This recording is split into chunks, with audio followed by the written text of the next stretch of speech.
All right, what's up, guys? How's it going? Is everybody having a terrible time? Of course not, because it's Matt's. You're not having a terrible time, hopefully. Right, that's what I said.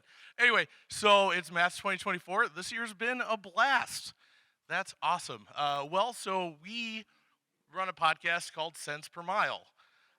We like to take the driver perspective and basically show it to carriers, be like, this is what drivers are thinking. You know, being powered by CDL Life, we actually have access to the world's largest driver audience. So we actually ask real drivers instead of, consultants and all of that to find out how they feel. We show it to carriers and then try to help them be better.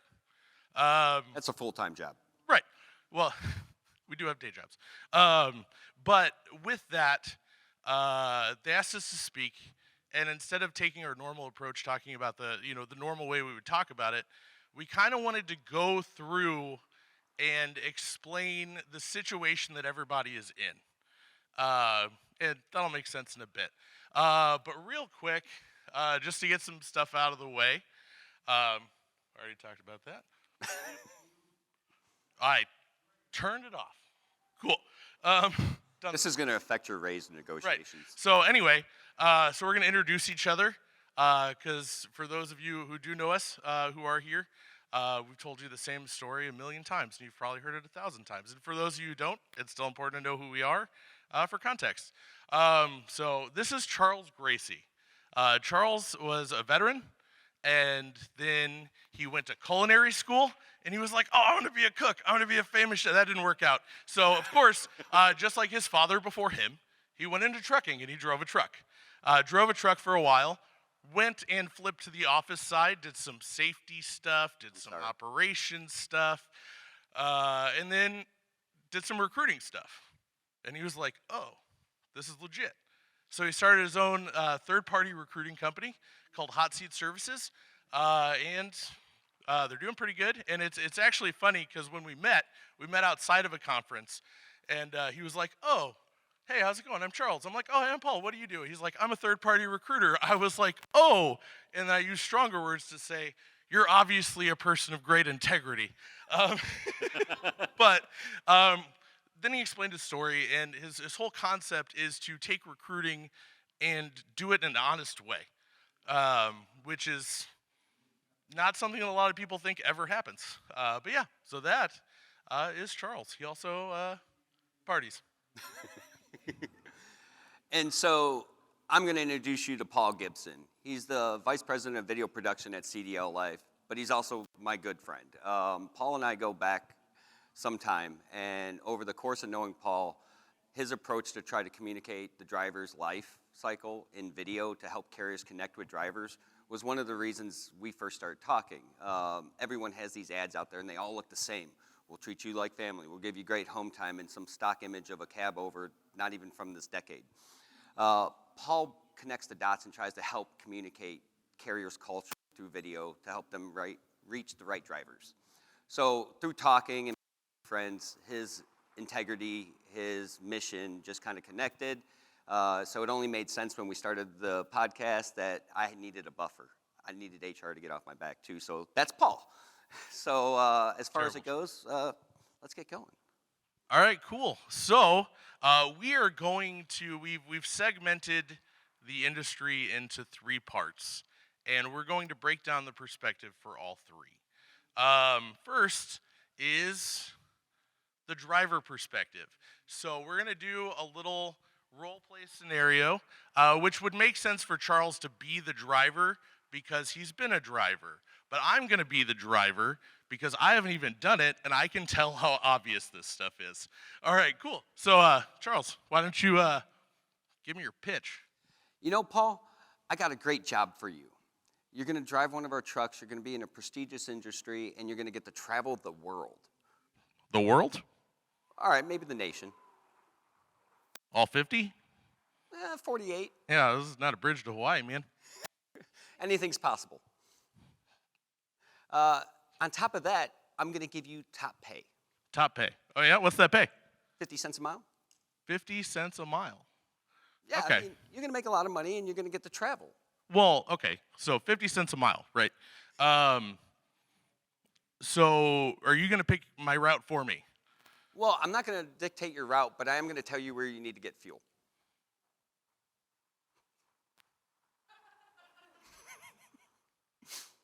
Okay, so you're not going to tell me my route, but you're going to give me checkpoints. All right, cool.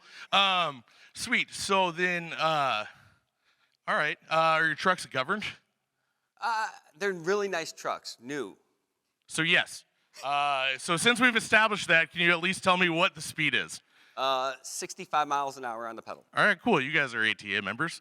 All right, so sweet. Okay, and so with that, you're going to pay me 50 cents per mile, right? Okay. Yeah, per mile. So I've got a Zip code to job. zip code. You're going to tell me where to go, how to get there, how fast I can get there, but you're going to pay me on my performance that I have no control over. In a nutshell. Cool. All right, what do you got? What else you got? Well, outside of that, we're going to treat you like family. Okay, cool. So I know that a lot of times in employment, these things aren't negotiable, but treat me like family. I appreciate that. That's a great benefit. It's like being treated with respect. You know, it's like always a great job perk to be treated like a human. That's a job perk. So that being said, this might be a little, but I have a family. That's why I need a job. Spoiler so can I get alert. like an extra like 5 cents a mile since you don't have to do that for me? No, I can go home I can go spend the holidays with them. I get that, but this is a great way to contribute to the entire industry and make some good money and get some amazing benefits. Benefits. Let's talk about that. What's that? So we got health, dental, vision. We have a 401k with a company match. And on top of that, we just have an amazing culture. And if you conserve fuel, we'll give you a bonus or at least enter you into a raffle for the potential to get a bonus. Yeah, culture, like bacteria, like they put in yogurt. Anyway, so that is the role play. So that kind of gives you the driver perspective of the way the drivers are talked to all the time, right? And the stuff that they, like just the way the industry is positioned at the driver, at fear of saying something too far out there. I mean, arguably, through like fair safety, like safety labor standards and all of that, you don't have coal miners any longer being paid piecemeal pay. Like nobody else is covered by that except for drivers, and so it's like at that point they're the most exploited workforce in America by proxy, pretty much, except for that's it, realistically, and it's so hard to see. I'm trying not to get ahead of myself with the other parts, but anyway, it feels like a lot of this is stacked against the driver. It comes from the top and then it goes down. But then the drivers are viewed as professionals. They're expected to do all of these things, except for when it comes time to talk about money or, unions, while they got goofy, at least back then drivers had collective bargaining. Now there's no one really standing up for them. I mean, you could look at lobbyist groups. There's a lobby group that typically, goes for the carriers. And there's one that typically goes for, owner-operators. Not dropping any names, great people. But the size of those two lobby groups, the difference is ridiculous. So it is unique because there's a lot of things that are playing, a lot of different wheels that are turning that contribute to this overall experience. And whether you're a driver that's been doing it for years, heck, we just talked to one the other night and he did not realize that the game has changed. Someone came in overnight and they were playing chess and now all of a sudden they're back to playing checkers. It changes periodically, and depending on the generational driver that you're talking to, you can see the different stages of change by having a conversation. What Charles is trying to say is the FMCSA budget, it keeps going up and keeps going up, but the number of actual fatalities doesn't really change. Just more regulations. All right, so you're ready to get into the next one? I think it's best. Cool. All right, sweet. So the carrier perspective. So we just sounded like we totally trashed carriers because we kind of did, a little bit. But all of that to say, carriers, despite all the stuff that we normally talk about, they're kind of victims of the market that's been created for them. In trucking, everyone's a victim right now. Right. And so it's one of those things. I basically did a research paper, and Charles was like, Nobody wants to hear all of that. Like I started back in the 1800s with the development of the ICC when they started regulating railroads before that came over and that kind of stuff. But we'll fast forward to 1980. So 1980, when everything got deregulated and it went from basically like the government could say like, hey, you can go from this city to this city, but someone else is already there.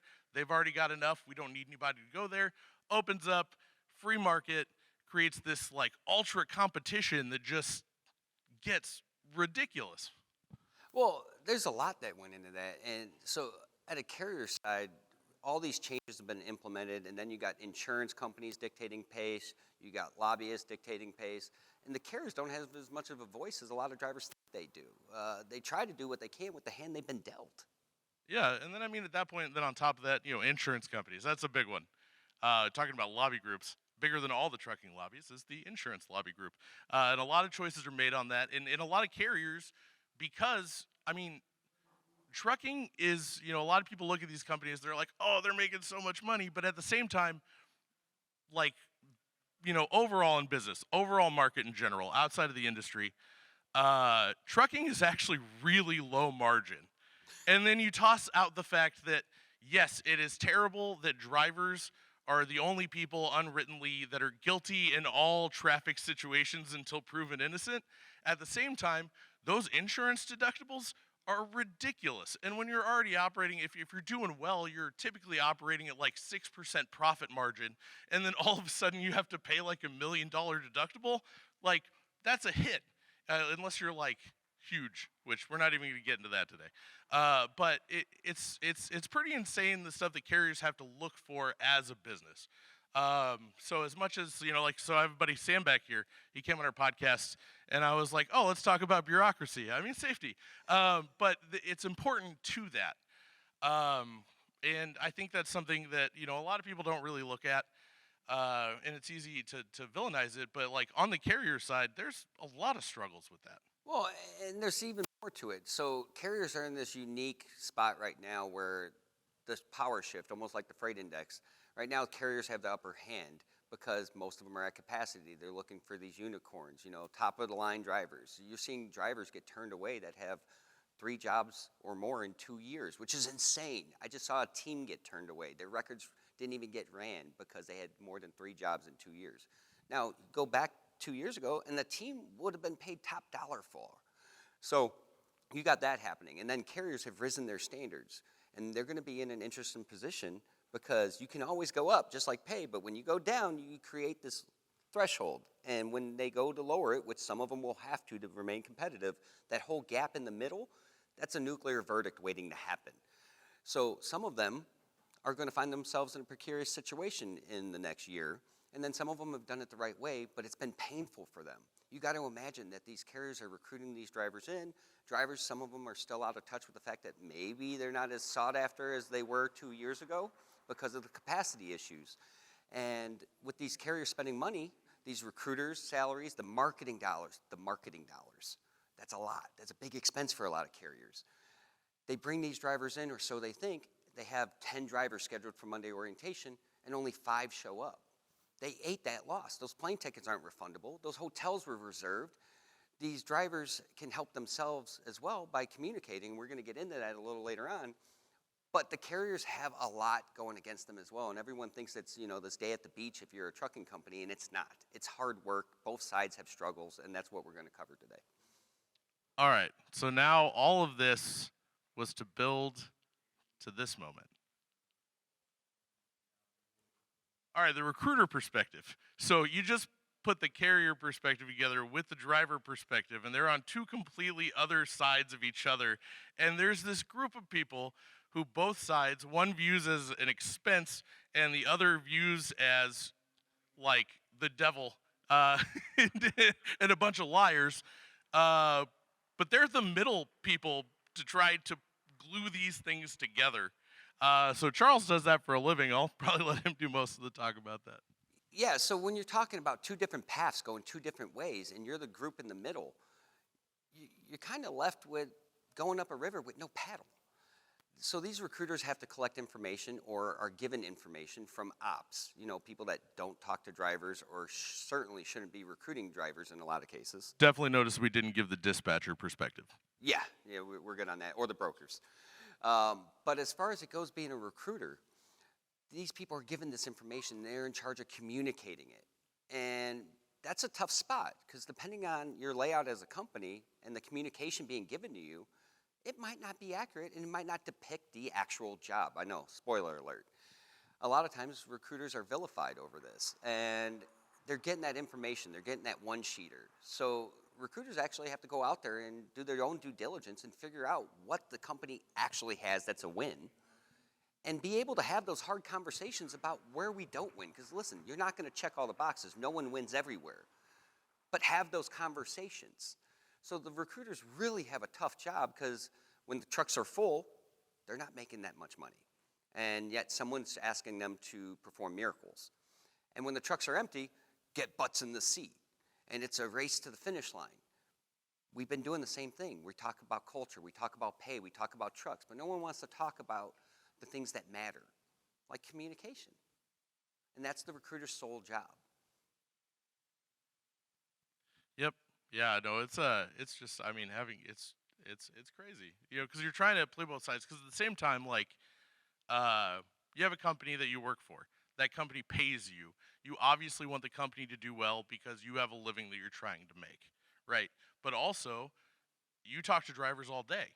Drivers are people. Like, they have personalities. You make friends with them. You meet so many cool people on the phone, and then a lot of times you get to meet them in person. It's awesome. And you want to be able to sleep at night knowing that you didn't drag somebody into a situation that's going to ruin their well-being.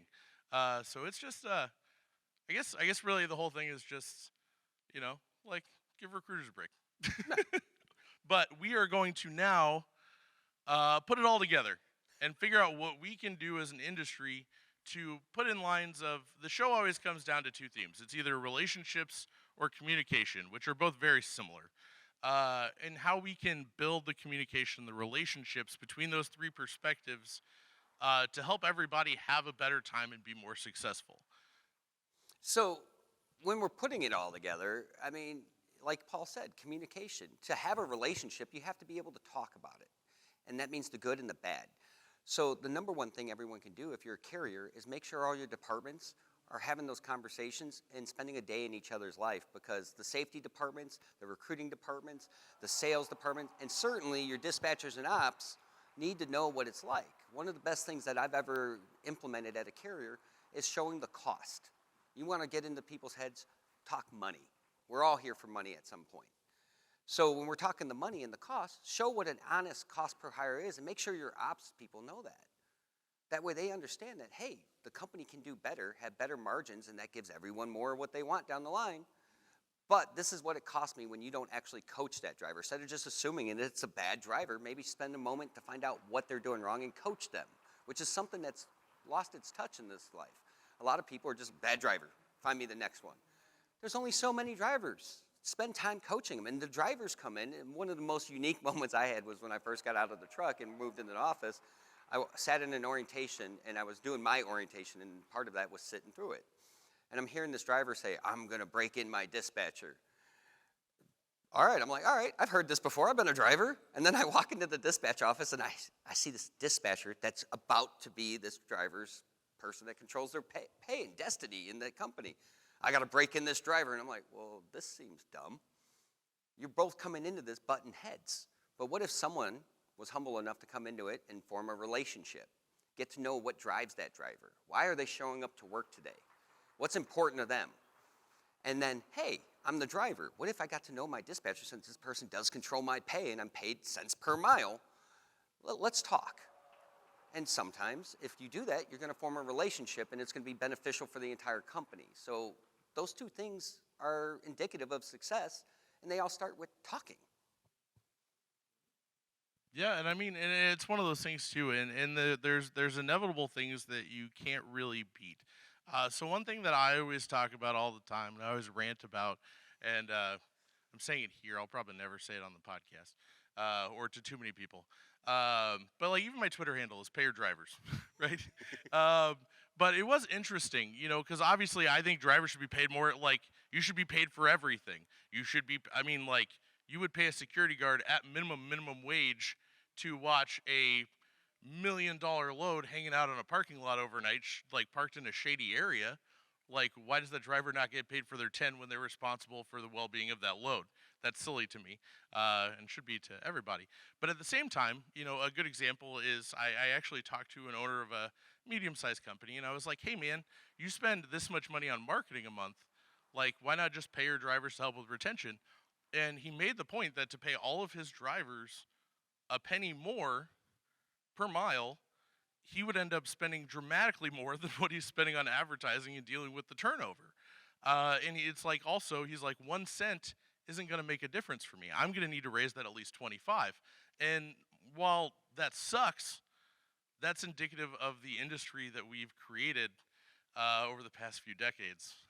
So it's just one of those things. There's a give and take, and just a lot of stuff that sucks.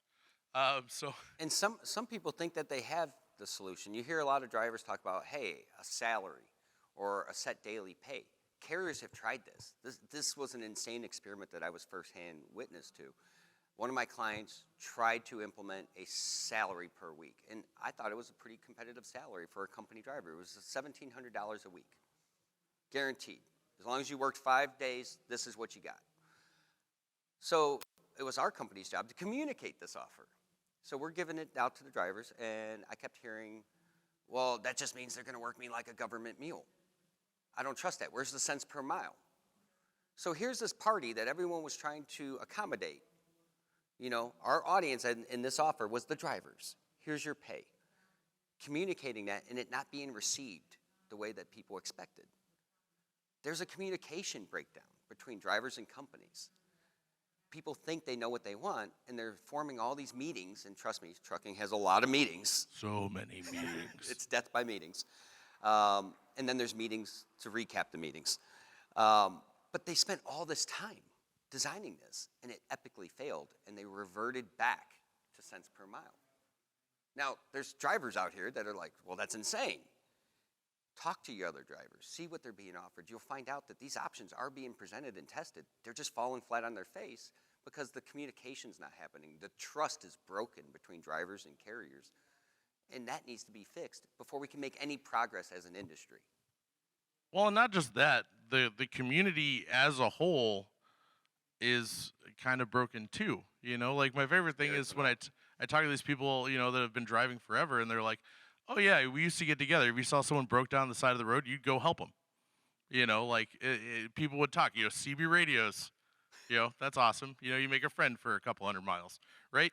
So, or know if there's an accident coming. That's pretty cool.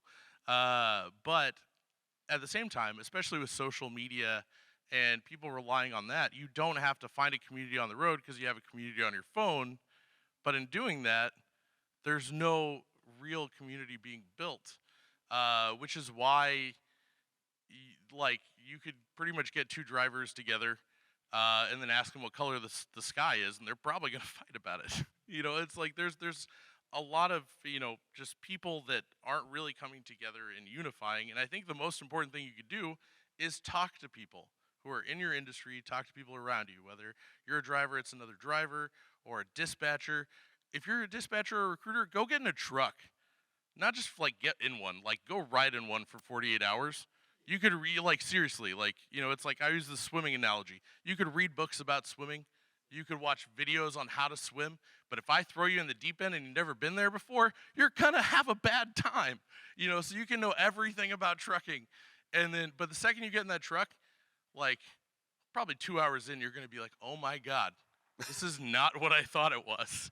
And then next thing you know, you're parked out back, sleeping in the top bunk in some shady back alley behind the customer that you have to deliver at because they're not open yet. I'm just saying communication and empathy is key, and that's the only way our industry is ultimately ever going to get better. But there are other components at play.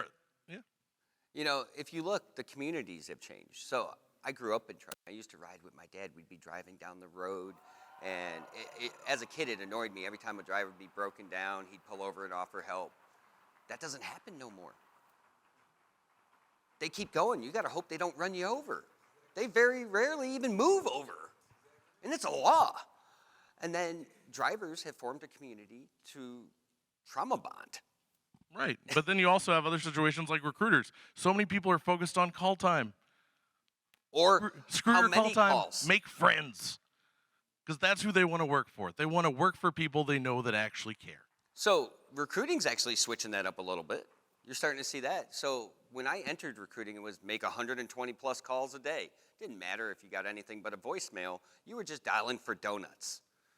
But some of the most successful recruiting departments are getting away from that, and they're focused on call length. And why is that important? Because metrics do matter. I don't care what you say. Metrics have to be in place. Someone has to be able to measure success. So call times. Well, if I'm talking to you for 4 minutes or more, that means we have to have a conversation. If we're having a conversation, we're going to get to the nitty-gritty and hopefully form a relationship. Now, the content of that conversation matters, but you got to start somewhere. So you're starting to see that get measured, which is cool. I really love it when I walk into a recruiting department. They're like, yeah, we focus on call time. I'm like, oh, so you actually want your recruiters to talk to your driver. This is amazing.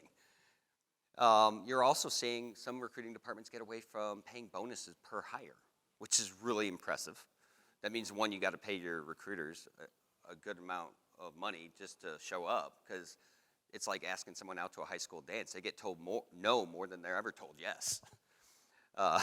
Constantly rejected. I think some people get yes in the first time. I think that might just be an us thing, man. Well, exactly. At the high school dances. And then you're seeing drivers, like the successful recruiting departments, they're actually working on retention. And sometimes without even being told, they want to maintain that relationship. And that recruiter was the first human element of the recruiting funnel. That's the first person. Before that driver ever heard about the company, you had to buy into the individual.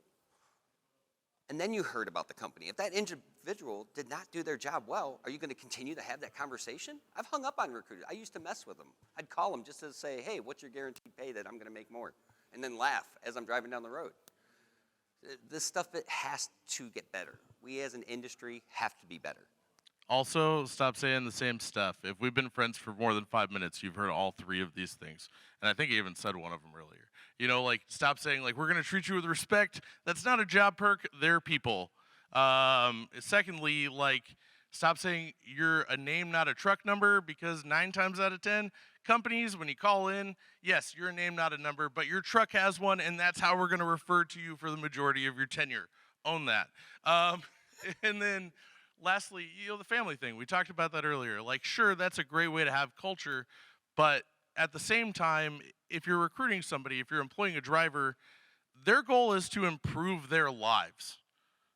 Like, sure, they need to make you money because you're the company, but like their goal is to improve their lives. When you say we're going to treat you like family, typically what that ends up meaning is like their existence is about you.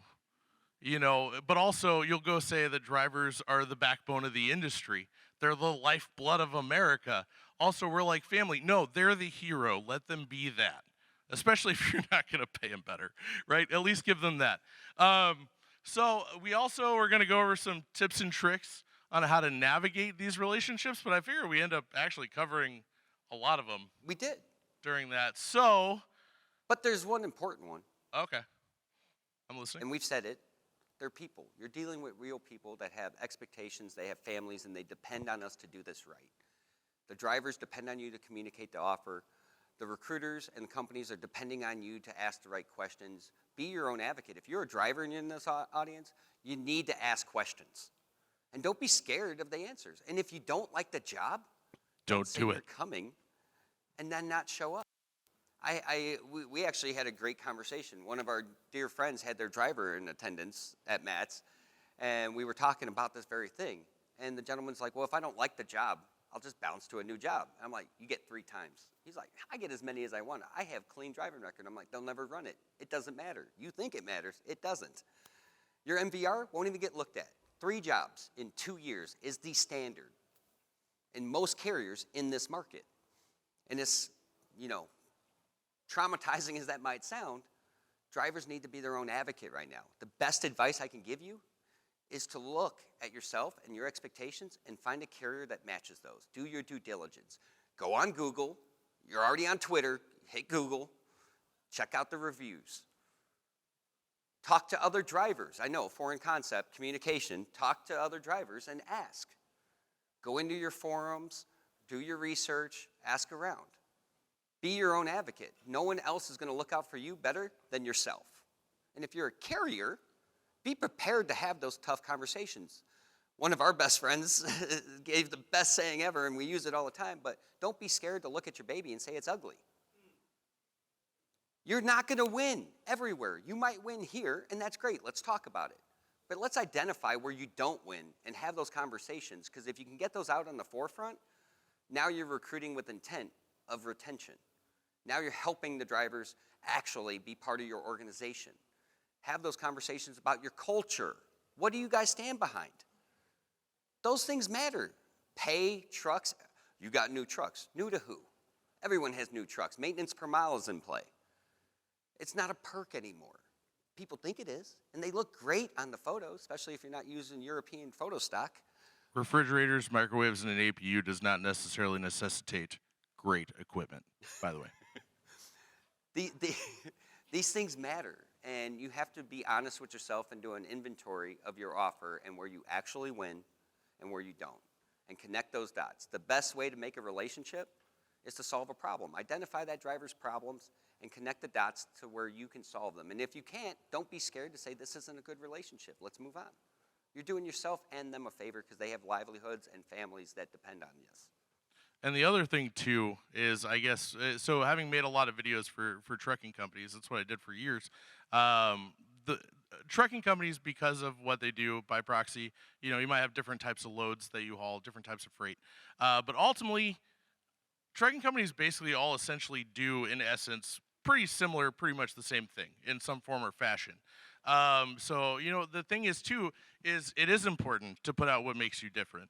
But one thing I find with companies and carriers a lot is that they think they know what makes them different. They know what their intent was when they started this company, when they set this up. But that's not always the case. It's not always the end user. Like I said, I had this big research paper-esque thing that I wrote out, and Charles was like, I love it, but you know who's not going to love it? You all. All of you. Trust me, I did you a So favor. that being said, the best thing you can do as a carrier, if you do want to display that, talk to your drivers. The thing that I used to always do is I would go interview drivers of this company, make sure nobody from the company is around, because then they're just going to give. Yeah, you don't want the answer. CEO there. Right. But ask, like, out of everywhere you've worked, or especially if they have a decent amount of experience, like, hey, you've got 10 years experience, you've got a great safety record, you could go work anywhere. Why do you work here? You ask about 6 or 7 drivers that, you're going to at least start to see reoccurring themes. And regardless how you feel about your company, what you think is cool about your company, whatever that like median answer is, that's what makes your company awesome and different from everybody else. And they never align. And it's funny that you say that, because on the recruiting side, talking to drivers, the recruiters out here, which you guys do this, how many times you talk to a driver and they tell you, hey, this is what they want. And by the time you get through a conversation of a couple jobs and why they left, you find out what they wanted isn't actually what they stated. You know, we all joke in recruiting about that driver that calls and like, hey, I want to make $2,000 a week and be home daily. And it's like, well, those things are on opposite ends. The more you're home, the less you make. The industry, a whole different topic. But the more you make, the less you're home. So let's have that conversation. What's more important? And it sucks that we have to have this conversation, trust me, but it's trucking. Again, we're all trauma bonding here. But at the same point, it's important to have that conversation. I can't tell you how many times people have given up on a driver that they were recruiting and then come back to a conversation later and all of a sudden the stars have aligned. Nothing else changed. The offer didn't magically change overnight. The conversation changed. You started setting proper expectations. The driver had expectations. The carrier has expectations. You merge them together, have that conversation, and you find success. All right. Well, that being said, that's the bulk of it. So, does anybody have any questions? Yes. I don't know. Do we have a question, Mike? Looks like you're hitting the audience. Yep. All right. Bet. What's up, man? So you guys are on YouTube, and I saw you on Spotify? Yeah, we're on FreightWaves. We're on all your Okay. major listening platforms, and then we're also on Reefs Radio. Okay, I just started Googling you. And I met you last year in CDL Life in Kansas City. You did that video where the guy pee-peed in the cup out in the wilderness. Pisper. Remember that? Yeah, Pisper. You're Yep. going to see the world while he's pee-peeing in the cup. No, Oh, okay. Yep. Nope. That's definitely me. Yeah, and so the cool thing there is that video was put in place to cover the things that nobody wants to talk about, but they're still there. And he did a great job on it. That's why he's an amazing person when it comes to a camera and being able to communicate culture. Well, I mean, and a big part of it is Josh, who is out here running Hiding around somewhere. He's You knew you were gonna our point. third. He does a lot of our production stuff whenever we're out on the road. But he's definitely he's back there in the right corner looking at his phone. Best dude ever. We couldn't do it without him. But yeah. So any other questions? How frequent is Every week. podcast? Every Wednesday. Every Wednesday, you'll find it on FreightWaves at 11:30 a.m. Eastern, right before What the Truck. Yep. What's up? I'm curious, how many in this room are recruiters in here? How many are recruiters? Oh, wow. I was just wondering who would come to something like this.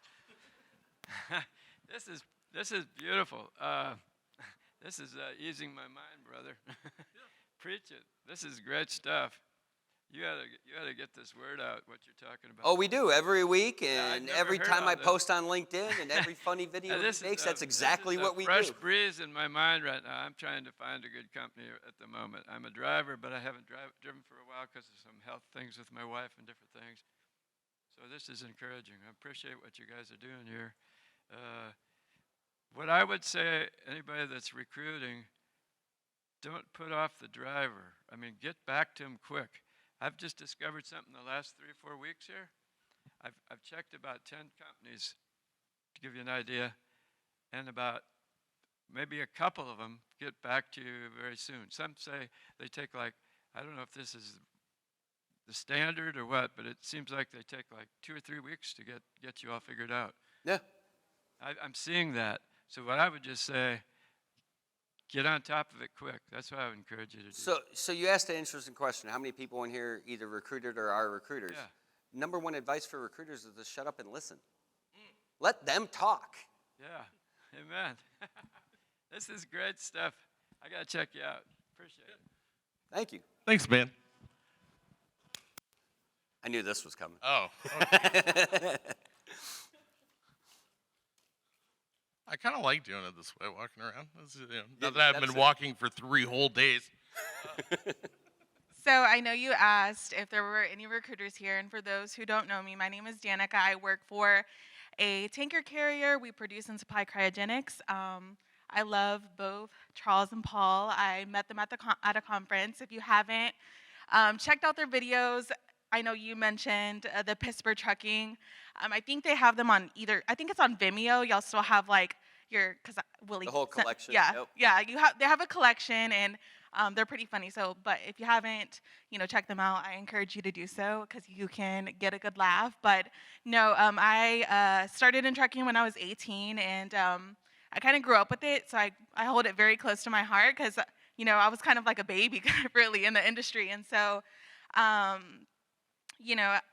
I am very passionate about what I do, and I really love what y'all are doing because I would love nothing more than for all three, recruiters, carriers, and drivers, just to be more interconnected. I often get told at my job that I love to save all the puppies because I'm a big advocate for drivers, and it's like, oh, you want to save all the puppies all the time, but a lot of people don't see what, all the puppies that I don't save, because unfortunately I can't hire everybody, but yeah, I'm a big advocate for drivers. I'm sorry, with what you're going through. Like Charles said, where we're at right now in the industry is just a tough time for everyone. Like I said, I can't save all the puppies right now, and that's We're all hard. gonna have trucking PTSD a couple. Yeah, Years from now. like you said, we're trauma bonding, so I'm sorry about that. But just know that there are recruiters out here that really care. Like I said, I grew up. I hold it very close to my heart in trucking. So yeah. Thank you. There really was. It was like trauma bonding in real time. That is the industry we work in. All right, is there anybody else? Nope. All right. Oh, no. Here You it got goes. Sam. Oh, man, I should not have made that bureaucracy safety I'm joke. sorry about all the safety comments we've made.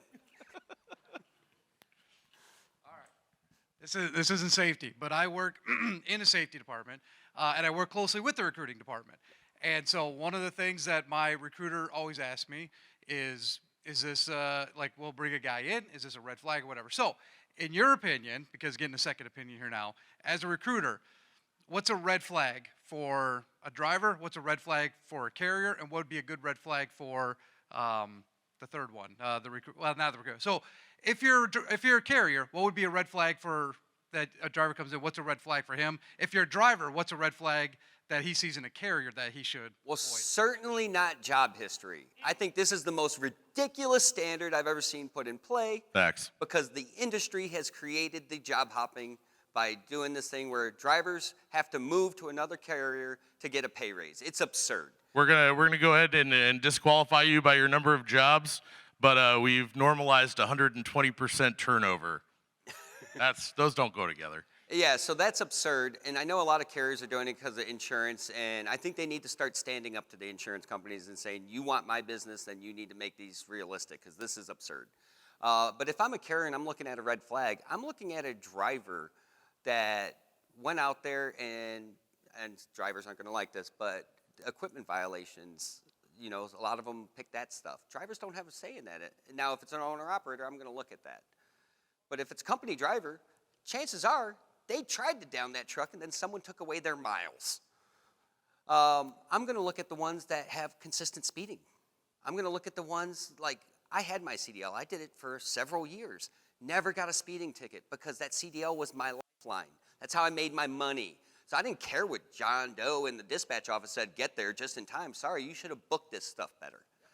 Instead, I did what I did, and I did it safely. So if that driver didn't value their CDL, that was a red flag for me as a carrier and as a recruiter. Now, if I'm a recruiter and I'm looking at red flags, that's a different story because I've been given the task to form a relationship and recruit the best drivers for my carrier. And if they get a nuclear verdict and get sued, I'm out of a job. So in the interest of self-preservation, I'm looking for unicorns that fart Skittles. I'm looking for those drivers that are willing to have conversations.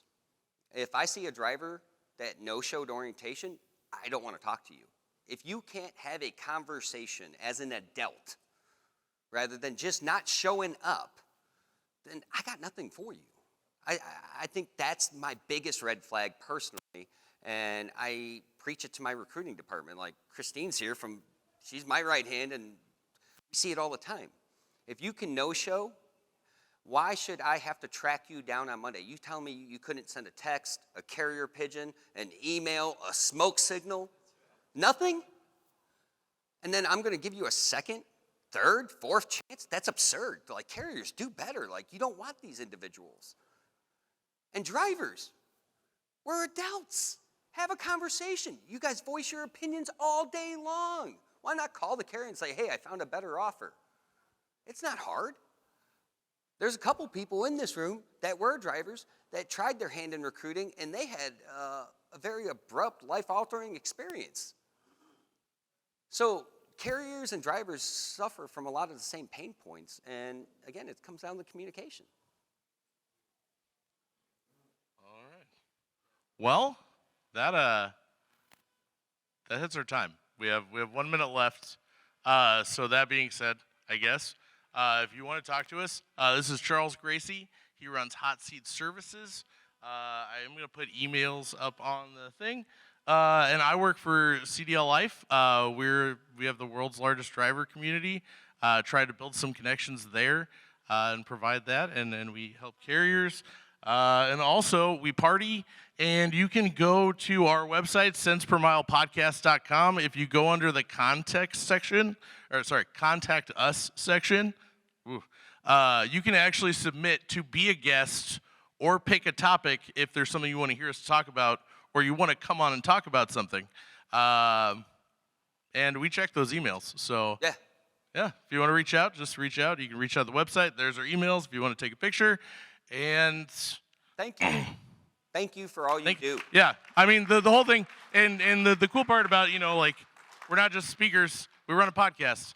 And without people listening and the people who listen and the people who support us, we couldn't do this. You guys are the best.